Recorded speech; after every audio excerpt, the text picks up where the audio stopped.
Սամվել Սարգսյանի նման զորակցությունը Մայրաթոր Սուրբ Էջմիածնին այսօր վերածվեց քաղաքական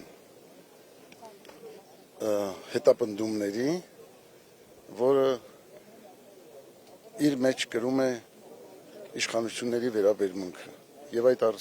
իմաստով մենք եկել ենք մեր զորակցությունը բերելու։ Միայն զորակցությունը, եթե կանոնավորվի ցնցել էր նաև այն, որ հնարավոր է նաև ձևակերպվեն հոգևոր իշխանության կողմից, հաշվի առնելով, որ ի վերջո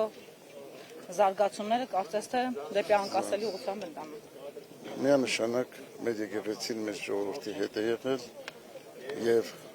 դուք գիտեք Սամվել Սարգսյանը բոլոր ժամանակներում հավատարիմ է իր ազգային արժեքներին, իր ժողովրդի եւ իր պետականության շահերին, հակառակ ամեն տեսակի փորձության,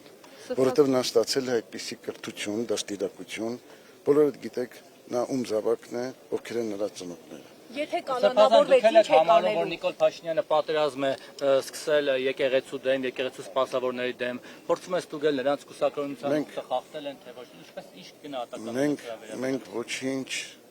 ոչինչ չենք գնահատում, ոչինչ չենք ձևակերպում, մենք այստեղ ենք վկայելու մեր սերը, մեր հավատարմությունը, մեր նվիրումը։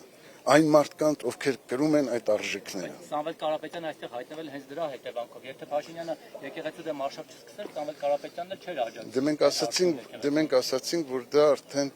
քաղաքական հետապնդումներ եւ նպատակ է հետապնդում։